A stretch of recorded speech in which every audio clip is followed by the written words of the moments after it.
What's up, YouTube, Gen X? Having a conversation with my boy, and we were talking about background and how the odds of you having a successful relationship, in part, is heavily based off of her upbringing. Is she coming from a home where she had a father, or let's say a father figure, and or older brothers that were doing what they had to do? Was she exposed to older men that were doing what a man is supposed to do in terms of being responsible, being assertive, being able to provide, being that sort of leader, male leadership?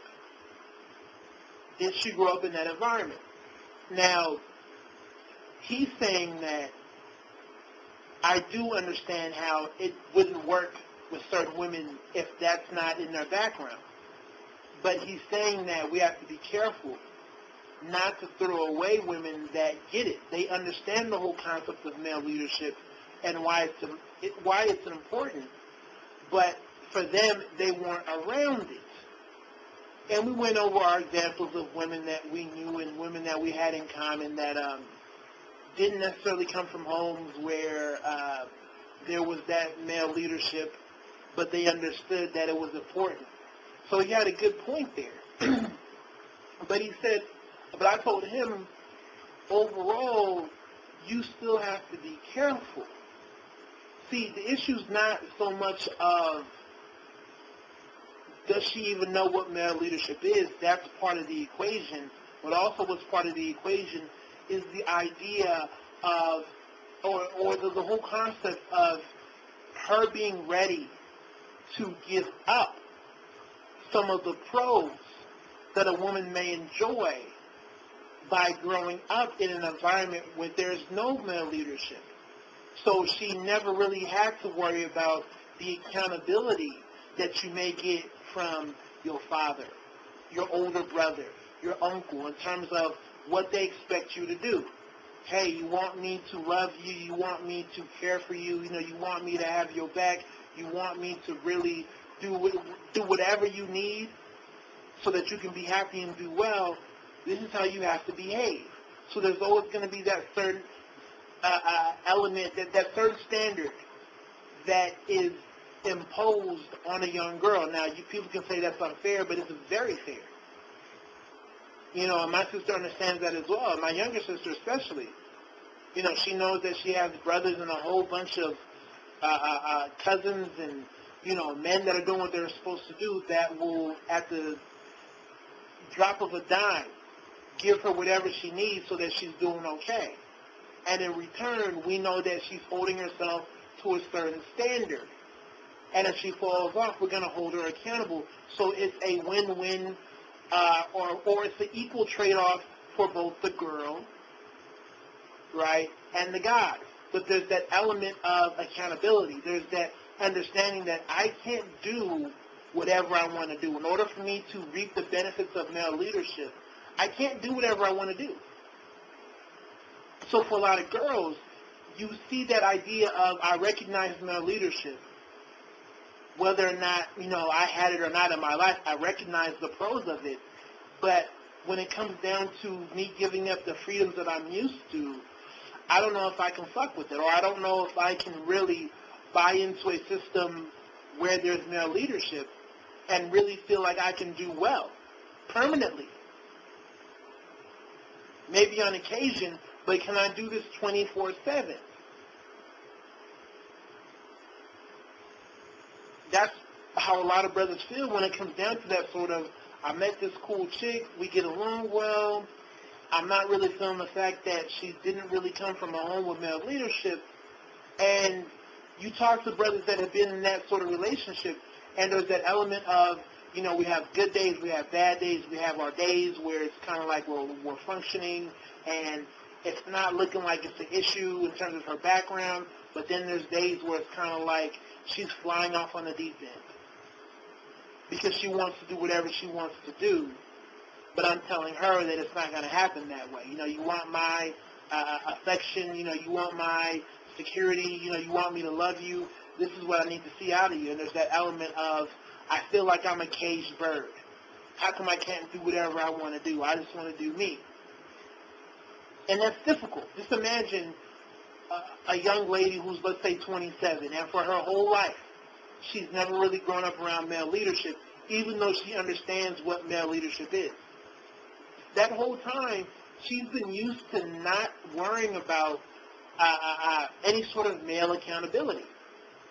There was never the father or the older brother or whoever that's going to say, hey, you want me to protect you, you want me to be there for you, you want me to be a resource for you, I want you to act a certain way. That's never been there.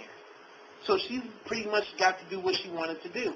Obviously, the con is that, she didn't get that sort of support and direction from that older brother or father-like figure. Obviously, that's a clear con. But the pro, hey, she's doing whatever her heart wants her to do. No sort of standard, no sort of accountability. So to enter into a relationship with a dude where it's clear that there's male leadership in the equation, she's going from an environment of less freedom into an environment, or she's going from an environment of more freedom into an environment of less freedom because she's getting that security that male leadership provides. And once again, the trade-off is that, hey, I'm expecting you as the woman to act in a certain manner. I'm expecting you to walk in a certain light, adhere to a certain standard, because I'm going to hold you accountable. And in turn, you're going to reap the benefits of male leadership. So there's that element of I can't do what I want to do. And for a lot of chicks, like I said, you're going to have your good days and your bad days.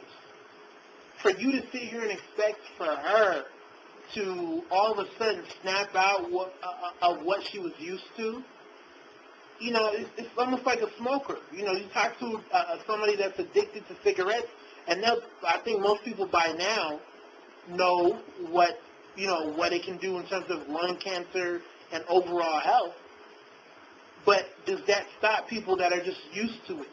They've been used to it for so long, and now all of a sudden it's kind of like, I got to stop. That's very difficult to do because she's addicted to that freedom. She's addicted to life without male leadership. She's addicted to the life where there's no man that's going to say, shame on you, and there's that element of, oh, I disapprove.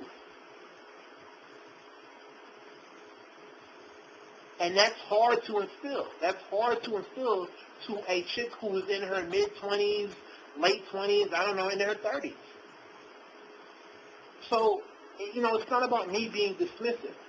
I understand that you don't have to be a woman that's coming from an environment of male leadership to understand what male leadership is and the benefits of male leadership. My only issue is that will you be used to it? It's good that you like the whole idea of the pros that come with male leadership, but will she be used to the cons? Will she be used to living in a world where, relatively speaking, she has less freedom and there's more accountability? And there are certain standards that she has to follow 24/7. Because like I said, I've seen it happen in the past where you have dude on some I don't like her background, but she seems to get it. They get together, and all of a sudden there's good days, bad days, because she wants to go back and forth with the sort of, I want to be able to do what I'm used to versus I like life with you being in that sort of male leadership position, and you have this sort of going back and forth, which is her background. And all of a sudden, you get the sort of, well, you knew what you were marrying, or you knew what you're getting yourself into. And at that point, what can you say? And the sad part is I have a friend that's going through the same exact thing, and he's not even black. But his wife grew up in a home where pretty much there was no male leadership. But she understood what male leadership was. She definitely gets it. But even with that, they have their good days and their bad days. And I say that because I'm talking to him on the phone when they do have their bad moments or their bad periods, where it's like she's used to doing a certain, she has her moments where she likes doing her own thing and not really having to deal with any sort of male accountability because that's how she was raised. So to me, I feel like that's always going to be there. I don't feel like that's going to go anywhere. Now, obviously, can it work? Yeah, but life is about probability. There's no guarantees in life, but what you should do is make sure that you're putting yourself in a situation where the probability of shit going wrong is very low. There's always going to be a 0.1% chance, but you want to get as close to 0.1 as possible. So for me, yeah, a chick that's never grown up in an environment with male leadership and she doesn't even know what it is, the probability of that relationship going wrong, it's like 95%. But for your chick that may not have grown up with male leadership but still understands what it is, I'm like, it's still I would say 40% chance that it goes wrong, right, which is, better than a 95% chance of it going wrong, but still, 40%, that's still up there. It is what it is. You can't just throw away what you're used to, even if you can yourself say that, yeah, what I'm used to is flawed, and it's fucked up. But you just can't throw it away. That's how life is. That's why it's so important when we talk about somebody's background. Their background's their background, good or bad, that's what they're used to. I would say that there's only a handful of people worldwide.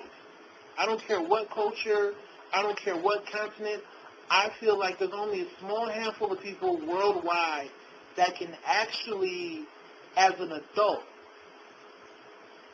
break free from their background and almost reprogram who they are. So they can throw away their past in terms of, especially if they're coming from a heavily flawed past, they can take that, put it in a box and throw it away and adopt a brand new system. Brand new rules, brand new codes of conduct. I think there's only a handful of people that can do that because we are all products of our environment, good or bad. So if somebody's highly successful and they get it, is it more so their own personal choice or just more so their background? Chances are they're coming from a certain background. You'll always have your exceptions to the rule, but it is what it is. People that tend to do well and people who tend to have a good sense of standards and accountability or whatnot tend to come from homes where that was already present as opposed to them picking it up somewhere. So that's just how I feel. That's my video. Y'all take it easy. Let me know what you think, how you feel. God bless.